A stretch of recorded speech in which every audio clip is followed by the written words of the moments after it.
viongozi wengine wote, wanachama na Wazanzibari wenzangu, assalamu alaikum. Mmefurahi? Mmefurahi? Basi nianze kwa kumshukuru Mwenyezi Mungu Subhanahu wa Ta'ala ambaye alasiri ya leo katujalia tumefika hapa tukiwa hai, wazima wa afya na wenye furaha. Tunasema alhamdulillahi rabbil alamin. Sala na salamu na rehma za Mwenyezi Mungu zimfikie mtukufu wa daraja, mbora wa viumbe, kiongozi wa umma, mtume wetu Muhammad sallallahu alayhi wasallam. Ndugu zangu, leo tunafunga mikutano minne baada ya ziara ya siku 6 kisiwani Pemba, na kwa niaba ya timu yetu yote naomba kuchukua fursa hii kukushukuruni sana wananchi wa Pemba kwa imani ambayo mmeionyesha kwa Mheshimiwa Othman katika ziara hii. Sasa kwa sababu tunafunga, la kwanza ambalo nataka kulizungumza, bahati nzuri ndugu yangu Salum Bimani kaninyang'anya ili mkononi. Nilikusudia kumpa salamu yake au salamu zake huyu kitwana,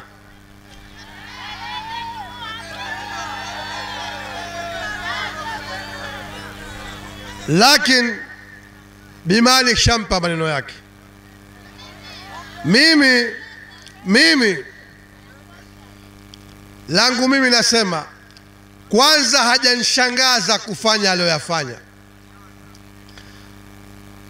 Mtu ukitaka kumjua asili yake vitizame vitendo vyake. Sasa Bimani kasema huku hatufanyi mambo ya kitwana twana. Na mimi nataka nikukumbusheni moja tu, na leo mkitoka kaitafuteni video clip siku kiongozi anayejitambua Mheshimiwa Othman alipokuwa anapiga kura katika bunge la katiba. Tizameni waliokaa pembeni yake, mmoja wapo alikuwa huyu kitwana.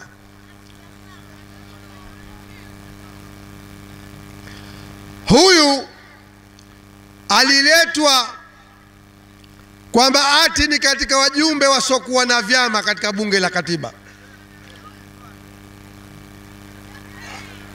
Kuna lile kundi la 201 kutoka wanaowakilisha makundi mbalimbali, akaletwa ati anawakilisha vyuo vikuu.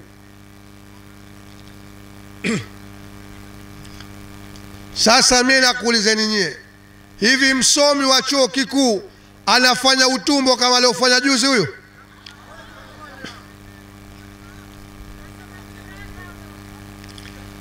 Kwa sababu nchi hii mpaka mwaka 2010 wakuu wa mikoa walikuwa ni wanasiasa kwa mujibu wa katiba, kwa sababu walikuwa pia ni wajumbe wa baraza la wawakilishi. Marekebisho ya 10 ya katiba ya Zanzibar yaliwaondoa wakuu wa mikoa na wakuu wa wilaya kwenye nafasi za kisiasa, na ndio maana ukenda katika sheria ya mafao ya viongozi wa kisiasa, wakuu wa mikoa hawamo, wala wakuu wa wilaya hawamo. Hawa wanahesabiwa kuwa ni watumishi wa umma, hawatakiwi kujishughulisha na shughuli za kisiasa wanapofanya kazi zao. Lakini bahati mbaya nchi unapotawaliwa chama cha zumbukuku, ulimwengu uko huku, ndo unaishia kuwa na Kitwana. Unaishia kuwa na nani? Huyu nadhani jina lake hasa linalomstahiki, yale ya mwanzo hamstahiki. Huyu jina lake kuanzia leo hasa nafikiri linalomstahiki ni kuitwa Kioja Kitwana. Nani? Nani? Kwa sababu haya anayofanya ni vioja. Sasa hili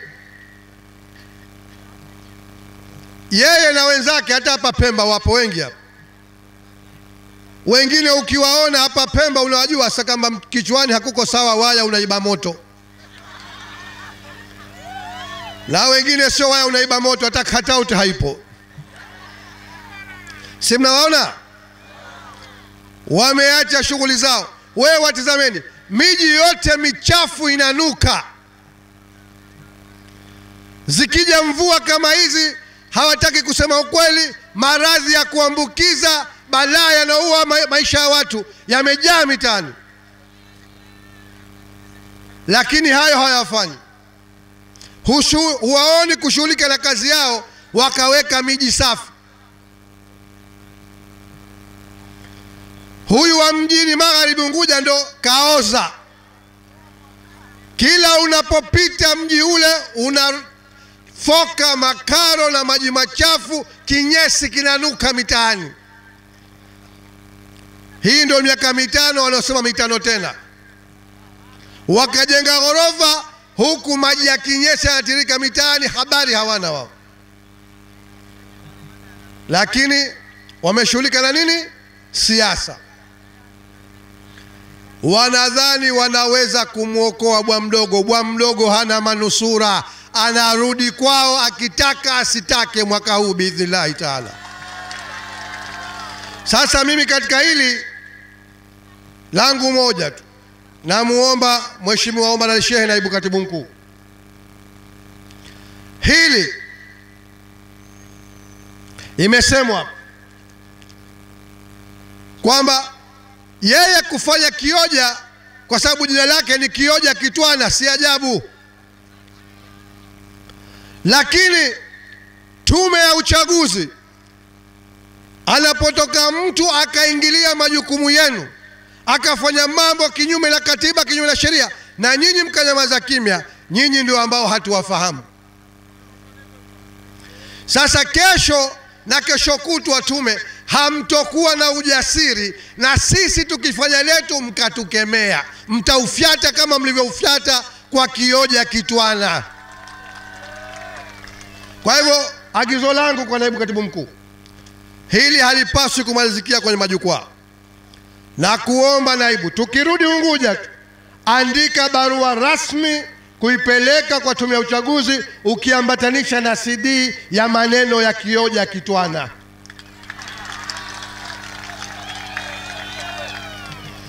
Tumeelewana? Huo ndio ujumbe wangu wa kwanza. Na niwaambie watumishi wa umma wasiwatishe kwa chochote. Hawa wamekwisha mata, mwaka huu wamekufa biidhnillahi taala.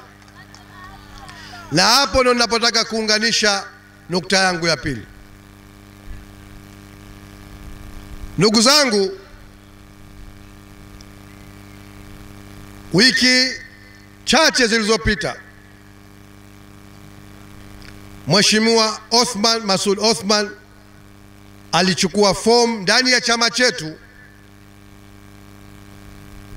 ili kukiomba chama kimpitishe kuwa mgombea wa nafasi ya urais kupitia chama chetu. Tarehe 16 mwezi huu akarejesha fomu yake, na sote tulimshindikiza kwa sababu sote tumemkubali kwamba huyu ndio chuma cha pua cha kumrejesha kwao kijana wa Mkuranga. Tumeelewana? Sasa ndugu zangu, nachowaambia, nalizungumza hili kwa sababu watu waliona miaka mitano mingi sana. Waliona miaka mitano mingi sana. Walifanya dhulma azofanya mwenyekiti wa mkoa akazieleza vizuri, sina haja kuzirejea. Lakini hatimaye 2020 leo ni 2025, fumba na kufumbua. Kama walidhani muda mrefu sana, usiku mrefu, tayari kumefanya nini? Sasa ndio huu Mungu ule waingia. Na ndio maana nikawaambia kwamba hao wanaohangaika kutisha watumishi wa umma siupeleke kitambulisho, haiwasaidii. Kwa sababu gani? Leo kwa mfano kisiwa cha Pemba, mwananchi wa Pemba ana sababu ipi ya kumpigia kura kijana wa Mkuranga? Na hili niliseme moja, maana nikisema hili wanahamaki wanasema mie mbaguzi. Sasa niliwahi kuwauliza kule Unguja, kwani huyu hakuwa mbunge wa Mkuranga? Aliyemchukulia fomu ya Mkuranga alikuwa Jusa? Aliyemrejeshea fomu ya Mkuranga alikuwa Jusa? Si alikuwa na Mkuranga kwa sababu ndio kwao?